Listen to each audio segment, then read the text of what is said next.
In today's headlines, Phivolcs records 112 aftershocks as magnitude 5.7 rocks Occidental Mindoro. Trillanes itching to sub for Robredo. Glitch bedevils DOH virus database. Concepcion opposes paid 28-day COVID leave. Go just await COC filing. 6.3 million Sinovac vaccines arrived.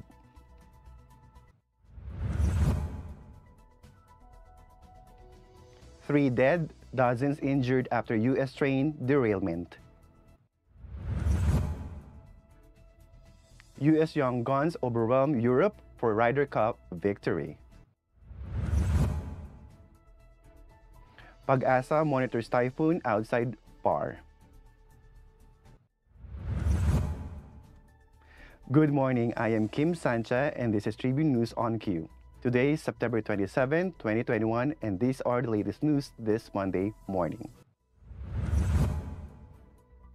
The Philippine Institute of Volcanology and Seismology on Monday said that at least 112 aftershocks were recorded after a magnitude 5.7 struck in Looc, Occidental Mindoro at 1:12 Monday morning, September 27.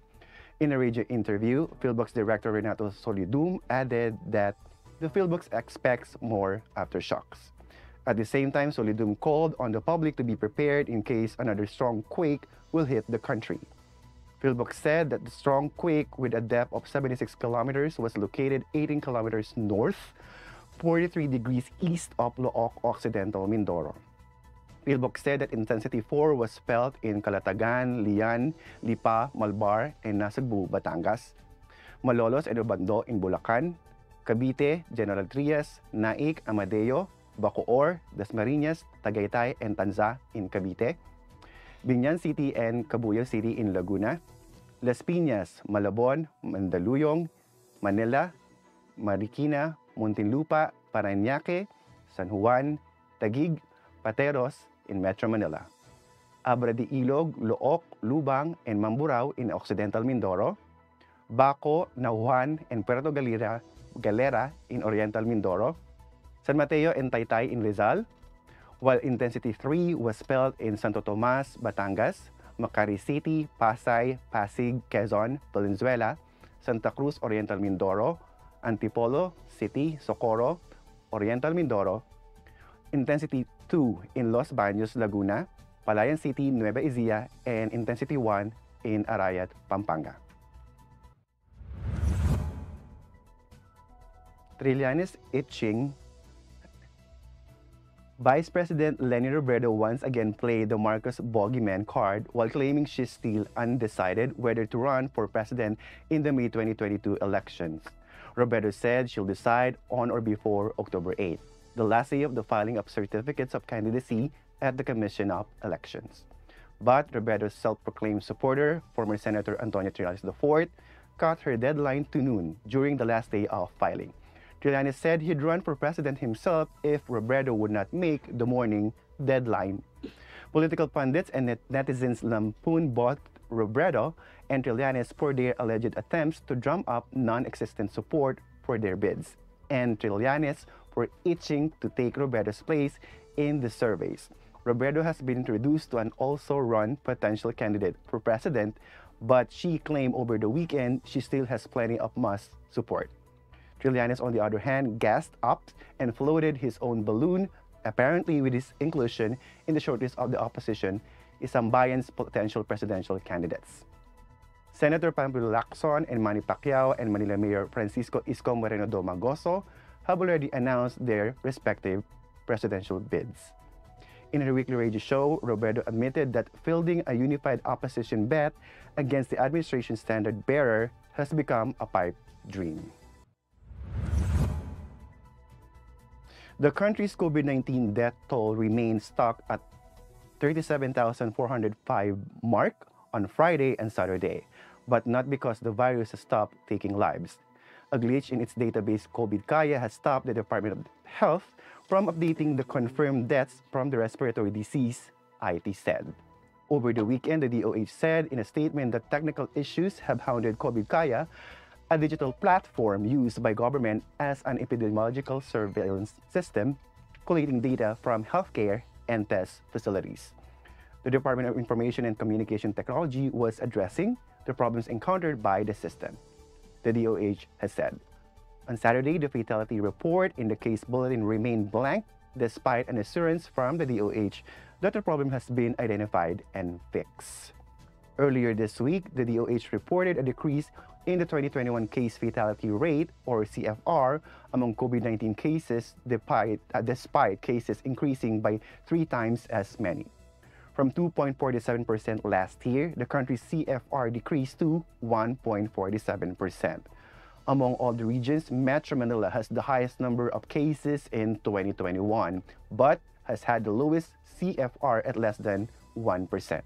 Health Undersecretary Maria Rosario Berhere said the decrease shown in the national case fatality rate was multifactorial. Tribune News on Q will be back after these short reminders.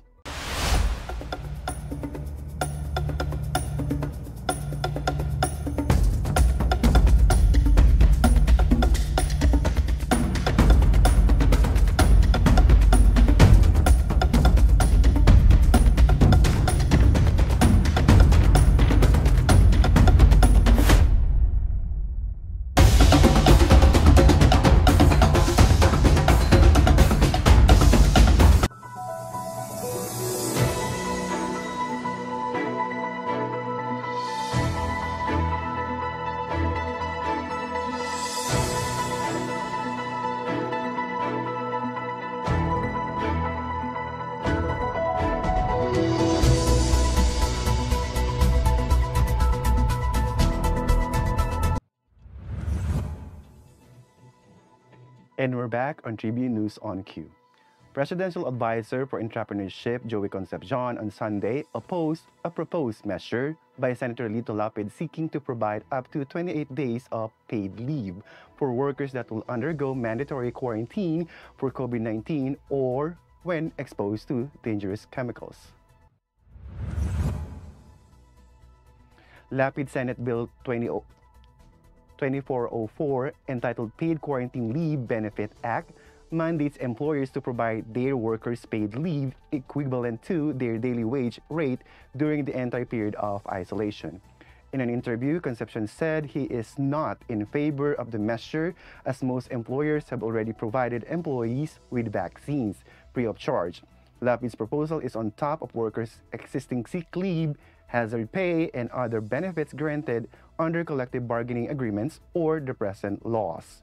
The senator's bill, if passed, will ultimately be shouldered by the government as the Social Security system and the government service insurance system will be tasked to reimburse the payment made by employers to quarantined workers. The employer, however, will shoulder the payment of the quarantine leave benefits should the employee be found to have been exposed as a result of the firm's negligence. Meanwhile, Concepcion has called on the Interagency Task Force for the Management of Emerging Infectious Diseases to review anew the guidelines on the access given to fully vaccinated individuals under the new alert level system being pilot tested in Metro Manila. Senator Christopher Bongo over the weekend said he is leaving his political faith to God, the Dutertes and the Filipino people, as he thanked Filipinos for the high trust rating they are giving him, and President Rodrigo Duterte. Go said he will support candidates in next year's elections as long as they will continue changes rebounding to the common good. Those positive changes, according to Go, have been started by President Duterte, thus his successor must be one who will build up on the achievements of the last 6 years. As for efforts to convince him to accept PDP Laban's nomination to run for president alongside Mr. Duterte as vice presidential bet. Go said he has already made his intention known to the party. Go said he is focused on his job as a lawmaker and as a conduit between the legislative and executive branches of the government. No matter what happens next year, Go said he will fulfill his mission of serving the Filipinos, especially in helping them overcome the pandemic. Go asked the public to wait for the filing of candidacy on October 8 for the final decision of the Dutertes and the ruling PDP Laban. The Philippines on Sunday, September 26, received 3 million doses of Sinovac COVID-19 vaccines. This is the third batch of Sinovac vaccines to arrive this month via Philippine Airlines flight PR359. On hand to receive the government-procured vaccines were National Task Force Against COVID-19 Chief Implementer and Vaccine CHAR, Secretary Carlito Gomez Jr., and officials from the Department of Health. The country has so far received more than 69 million doses of various COVID-19 vaccines. A total of 17,798,550 doses arrived in the country this month. Tribune News on Q will be back after these short reminders. It's time for the world to know. Outstanding Filipinos in America. The 11th Outstanding Filipinos in America Awards 2021. A salute to the heroes of coronavirus. Coming back live in person at Carnegie Hall in New York City, home of the TOFA Awards since 2011.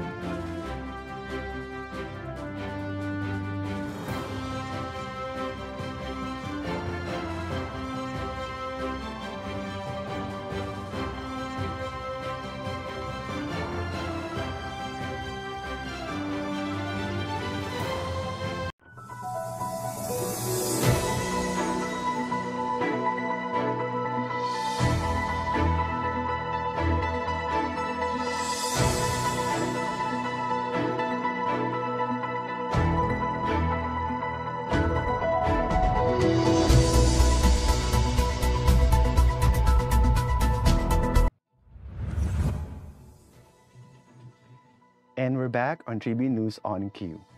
Amtrak on Sunday expressed condolences to the families of those killed when a train derailed the day before in northern Montana, saying it was fully cooperating with an investigation into the deadly incident. Around 141 passengers and 16 crew members were traveling from Chicago towards the Pacific Coast on Saturday afternoon when 8 of the 10 cars came off the tracks at around 4 p.m., killing 3 people and injuring dozens more. Rescuers rushed to evacuate everyone on board after the derailment, with Amtrak later saying local authorities had confirmed that 3 people have lost their lives as a result of this accident, adding there were also reported injuries. Footage posted on social media showed people waiting by the tracks, luggage thrown next to them, with train carriages seen listing off the rails and at least one toppled onto its side. Police said the company was working to support passengers and crew and had set up an incident response team to help those who had been on board the train. It was not immediately clear what caused the derailment. The National Transportation and Safety Board said it was launching a GO team to investigate the derailment. The United States crushed Europe 19-9 to recapture the Ryder Cup on Sunday in a performance Captain Steve Stricker called the greatest of all time. Colin Morikawa, the 24-year-old world number 3, delivered the winning half point when he tied his match with Victor Hovland at Whistling Straits. He was one of 8 20-somethings on a U.S. team that featured 9 players in the world's top 11, all gunning to regain the coveted trophy won by Europe in France 3 years ago. Speechless, U.S. Captain Steve Stricker said, tearing up as he talked of the commitment that resulted in dominant victory. The Americans became the first team to notch 19 points, beating the previous record of 18.5, achieved twice by each team before. World number 2 Dustin Johnson, at 37, the oldest member of the team, provided a template for his younger colleagues. He's won a singles victory over Paul Casey, giving him a perfect 5-0 record in a maximum 5 matches. He became the first American since Larry Nelson in 1979 to go 5 from 5, prevailing in a tightly contested battle with Casey that saw them tie the first 5 holes. Johnson took the lead for good at the 8th, but he never laid by more than 2 and couldn't put Casey away until the bitter end. The Philippine Atmospheric Geophysical and Astronomical Services Administration on Monday said that a typhoon outside the Philippine Area of Responsibility, or PAR, is currently affecting eastern sections of southern Luzon and Visayas. PAGASA added that as of 3 a.m., the typhoon with international name Mindoro was located 1,600 kilometers east of extreme northern Luzon with maximum sustained winds of 185 kilometers per hour near the center and gustiness up to 230 kilometers per hour as it is moving northwestward at 10 kilometers per hour. According to the Weather Bureau, Metro Manila and the rest of the country will be partly cloudy to cloudy sky with isolated rain showers. The temperature will range from 25 degrees Celsius to 32.8 degrees Celsius. And that wraps up the stories this morning. Before we go, we would like to thank the SM Store, Araneta City, the Department of Tourism, MG Motors, Haina Motors, Security Bank, and Overseas Community Affairs Council member Alan Lin of Republic of China for their continued support. Again, this is Kim Sancha, and you are watching Tribune News on Cue. Stay safe, stay healthy, and stay home. Good morning.